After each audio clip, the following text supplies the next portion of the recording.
package of Alright, stimulus. so just finished with Bloomberg, and we have to talk about our CPI, okay? The CPI just basically dropped, and there's a lot of questions that we have in our minds. So I'll be going through the whole entire CPI report for you guys. Whatever that you want to know, you can just leave it in the comment section, or just, drop me a direct message on my Instagram. But anyway, let's get down to the inflation report right now. Okay, so before we actually start, let's talk about the inflation. How much did it actually go up by? We went up by 0.1% month over month. So year over year, we're currently at a rate of 4% increase of inflation.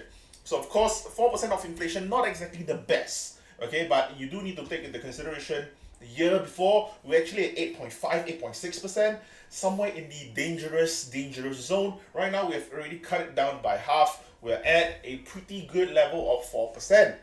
However, there's going to be some things inside this report that I think a lot of people might not be really interested in, or they might not have taken notice of it. So I'll be going through those things with you guys in this video.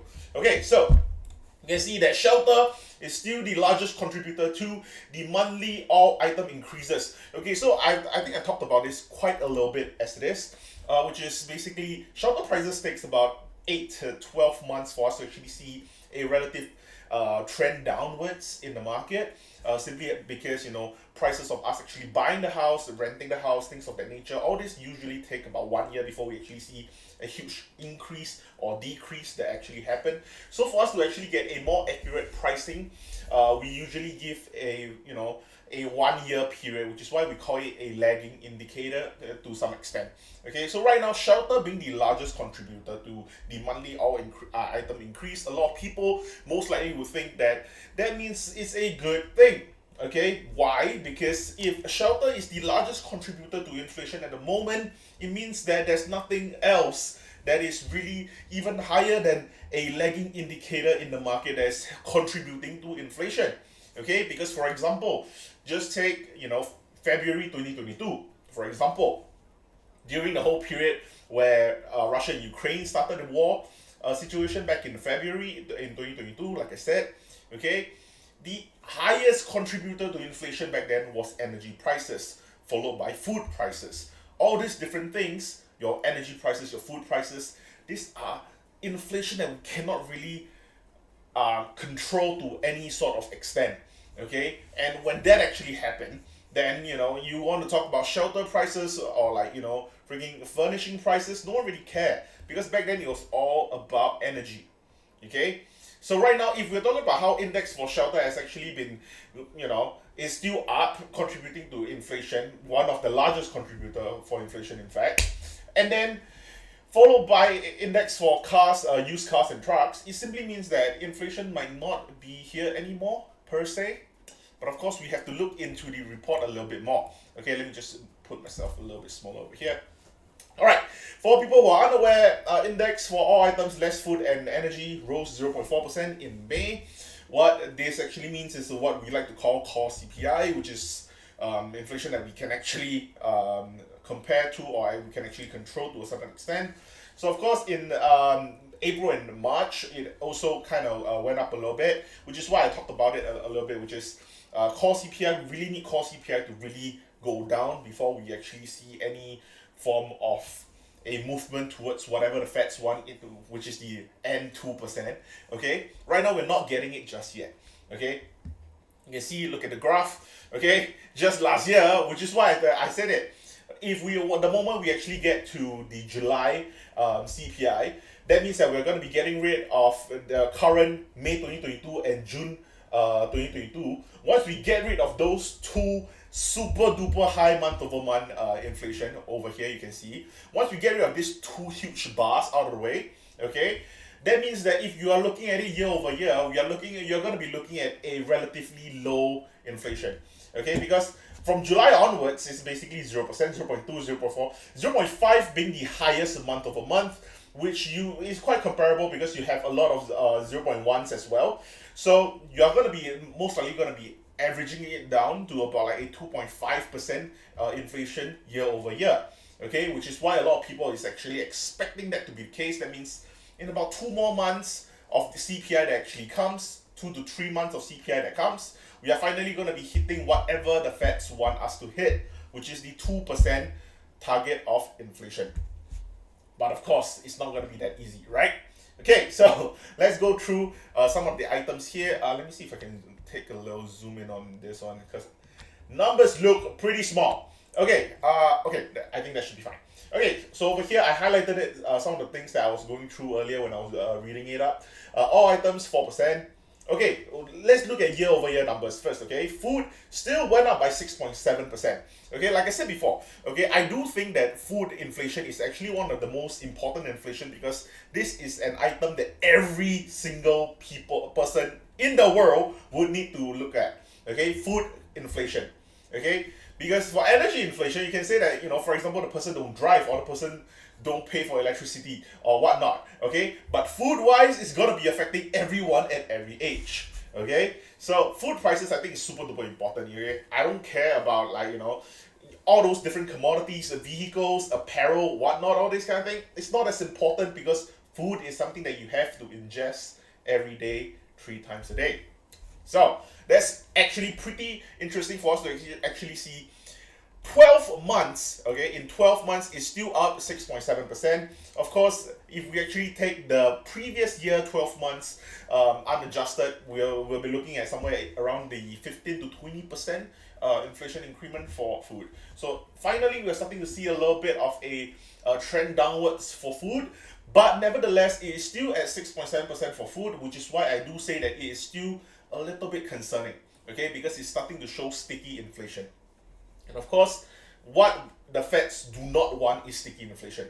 Okay, I think this would also be, I wouldn't say that it's a huge red flag that will let the Federal Reserve say that, oh, okay, you know, we cannot pause, we have to hike because food prices is still continuously going up. I don't think that would be the case, but I do think that that is something that they would have to bring up as a point of consideration.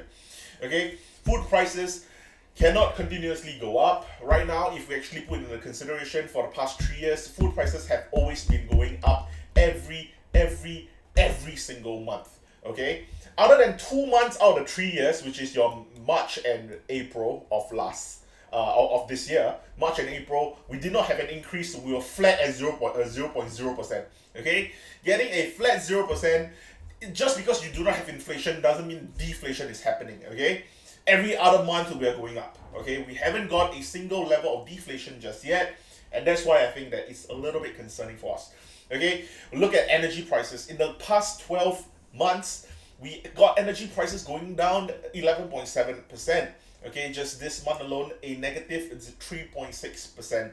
Okay, so what this actually means is, you know, energy prices is starting to, you know, falter a little bit. We do expect energy price to go down, to kind of wane off a little bit, simply because the year before, it was the whole Russian-Ukraine situation. Energy prices spiked to an all-time high. You know, your WTI was going at $130 right now. I'm pretty sure the WTI is about like $40, $50, I think. Okay, so energy prices is slowly trending downwards. Okay, so 12 months unadjusted at negative 11.7%. Pretty nice to see energy actually going down. Okay, but of course, I did say this before, which is, you know, this is something that we kind of expected to begin with. I don't think this is something that was like, oh, you know, it's a huge thing for us. Okay, it's not really a big surprise. Next up, used cars and trucks went up again. Okay, for this one, I don't think there's really much of a particular contributor to it. Simply because used cars and trucks, one of the huge reasons why used cars and trucks went up so much in the previous years, which is your previous couple of years, which is your 2021 and 2022, why it actually went up so much was because the manufacturing for the new vehicles could not keep up. And due to the supply chain situation, we were unable to actually get new vehicles out the door. And with so much, you know, funny money that everyone had from stimulus, from just the pandemic as a whole, everyone had so much money they couldn't spend it, they couldn't go overseas, they couldn't go to casinos, they couldn't just spend money wildly. Okay, right now that means that back then everyone had so much money and people wanted to buy. And of course, cars is something that people love. Be it your cars, your trucks, your motorbikes, whatever it is, the vehicles in general. Everyone wanted to buy new ones, and supply chain was such a huge issue. New vehicles couldn't come out. New vehicles continue to go up in price. So what can you do? You can only go towards the used cars and trucks. So of course, used cars and trucks have the whole situation of inflated prices. People basically buying like a 2018 Corolla for like friggin' like $60,000 or something in the US, which is quite insane back then. Yeah, so that was basically what was the situation back then. Okay, but right now, to see the used cars and trucks still going up by 4.4%, I'm not sure what's the situation. Even for last month, we also did have an increase of 4.4%, which means that in just 2 months alone, that was 8.8% increment in used cars and trucks. So I'm not sure if supply crunch is coming back, which I highly doubt that to be the case, because supply crunch should be completely solved right now. Okay, every single company out there should have already solved their supply crunch. Supply crunch shouldn't be an issue anymore in the whole entire market. Okay, so I'm not sure why this sudden increase in the used cars and trucks. Maybe I do need to read up some reports by Bloomberg or by Wall Street Journal to see if they have any new scoop on it. Okay, next up we need to talk about shelter. Okay, of course, like I said before, shelter is still going up. Okay, if you look at the trend, it has been going up quite consistently in the whole entire past year. Okay, we have continuously been going up. Right now, year over year, unadjusted, it have increased 8%. Okay, like I said before, I do predict that okay, right now we are expecting shelter prices to actually wane down in another 4 to 5 months time.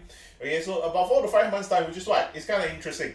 Okay, 4 to 5 months time, similar to earlier the chart that I was showing you, this chart. Okay, 3 to 4, so, when you're in the August, September period of time, that's also when you kind of see a huge drop in CPI, okay, year over year as well. Okay, so this is where this kind of get interesting, because then your shelter is going to be going down, which is why a lot of those bullish parties are saying that, because shelter prices is going to be going down, CPI is going to go away. Basically, hyperinflation is not going to be a concern anymore, and the Feds are definitely going to be in their pausing cycle or even cutting cycle to come, which means that you don't really have to be worried anymore. Hence, you should just buy into the market. Okay, but of course, I'm not very sure if that would be the case, but which is why you will have to really see. Okay, next up we have to talk about transportation services. Okay, why I do want to talk about services in general. I do think that services is like what I talked about in my previous video for the expectation video. I think services is a little bit different from products, okay, because all products do have a certain level of costing, okay, because you could have the cost for raw material, cost of labor to bring together those raw material, labor of sales, the sales personnel to sell them, the people who have to prepare them, the people who have to deliver them, and whatnot. All those different things, those are for products. And for services, it could simply be, transportation services, it could be medical services, insurance, whatever it is. Okay, all these different services don't really come with a cost.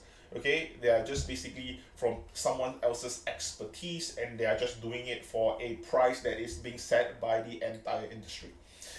So when I would actually see massive deflation or a massive disinflation happening is when services start to have huge competition. Okay, so for example, if I do not know which country you're from, so for example, let's just say insurance in general, okay? Let's say insurance company A, insurance company B, insurance company C. Okay, if all of them are going to be providing you the same coverage for a certain package of illnesses and such, okay? If insurance company A were to offer you, say, like a premium of about $100 per month, insurance B offer you about $120 per month, insurance C provide you at about $80 per month. Okay, they are relatively similar, about $20 on and off from each other.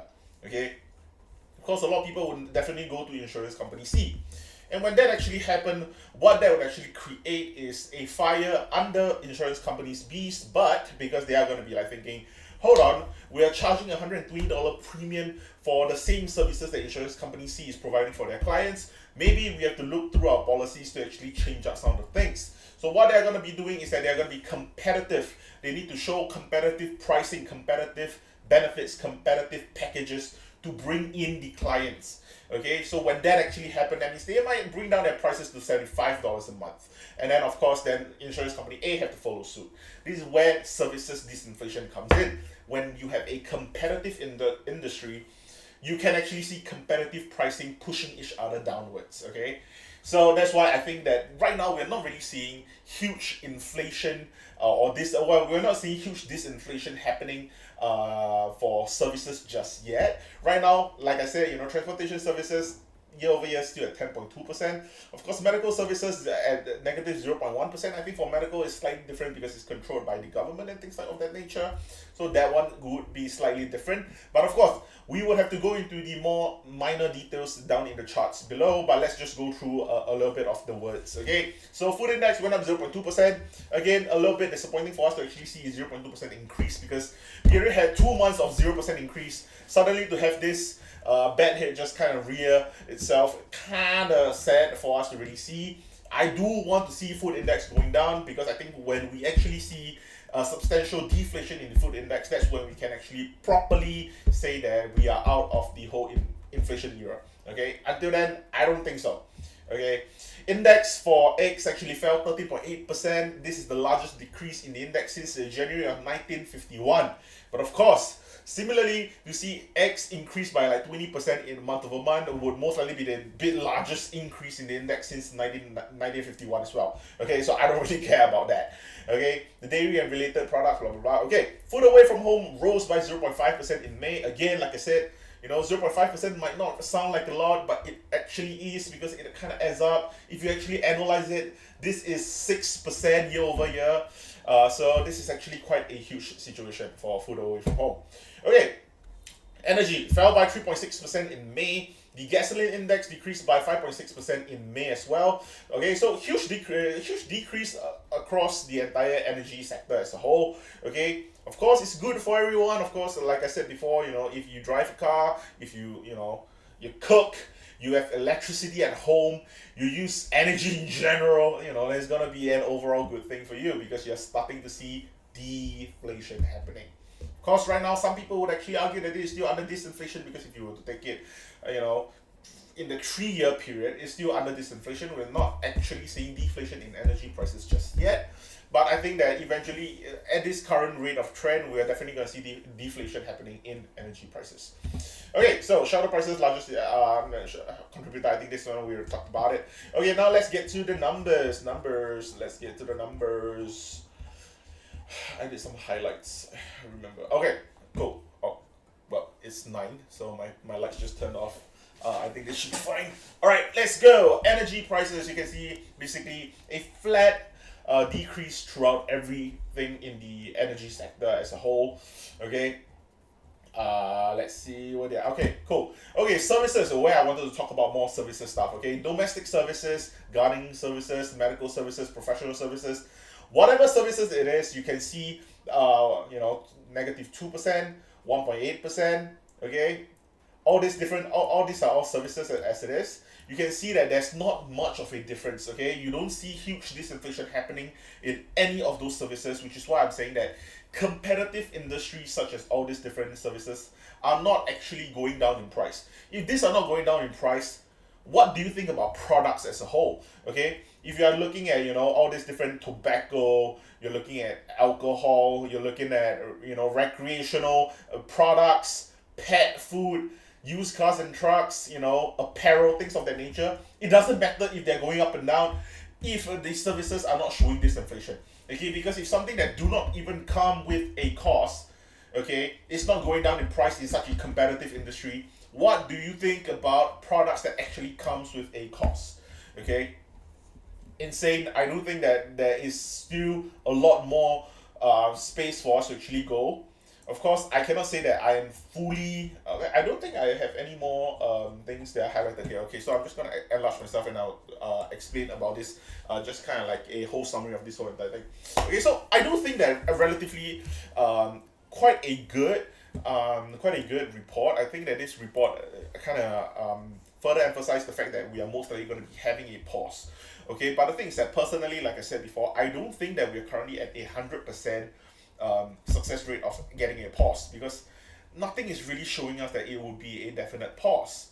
Okay, right now I do think that Jerome Powell and of course the Federal Reserve as a whole, all the different members, they do need to see a very substantial report to show that, oh okay, I think this is good enough for us to actually pause for good. Okay, because they do not want to, suddenly just cut rates and then hike rates, or they do not want to pause and then hike again. I don't think they want to pause and hike again. I think that would be quite a bad look for the Feds. Okay, right now they have been increasing rates successfully for the past 12 meetings or something along those lines. Okay, they have been increasing rates every single meeting. I don't think they want to introduce a pause and then just see how it goes, and then next meeting they hike up again. If anything, they're going to be pausing for a very, very long time, waiting for all the different pieces to slap down properly, and then they want to wait for inflation to really just slowly suck in all the different effects that the increment of interest rate is going to be taking in. And then that's when you actually see inflation just slowly simmer down on its own. Okay, right now, because you do need to understand that increasing of rates, okay, is very painful for the market, but it is a very lagging sort of thing. Okay, because when you increase the interest rate, for example, okay, you're only going to feel the effect of it in like the next 5 to 6 months, for example. So, for example, whatever they're going to be doing right now, increasing of interest rates for, let's just say they increased the interest rate from the last meeting, we are only going to see it happening, or seeing the effects of it like 3 months from now. At the very least, 3 months from now. Okay, so if you're going to be seeing the effects of increment of interest rate 5 months after the meeting itself, then what do you think if they were to just do one meeting or just pausing, and then the next meeting they're like, we're wrong, let's just increase the rates? That would just destroy all credibility for the Federal Reserve. What they're going to most likely be doing is they're going to be pausing, and the moment they pause, it simply means that is the start of the Fed pivot. Okay, aka the pause, and then they're gonna just pause and then drop all the way down. Okay, they're gonna drop every single meeting from there on out. Okay, that's what I think would most likely happen. Okay, but right now, of course, with all the different reports that's coming out, your jobs report, your employment report, whatever reports that are gonna be coming out right now, if they show good numbers, aka that the market is still going strong, the Feds can easily just be like, okay, the market is still handling it. We can just bring it up. Let's just bring it up a little bit more to ensure that that we can bring down inflation as soon as we can. Because right now they don't want to be complacent about getting rid of inflation. If you get complacent about getting rid of inflation, the fight is over.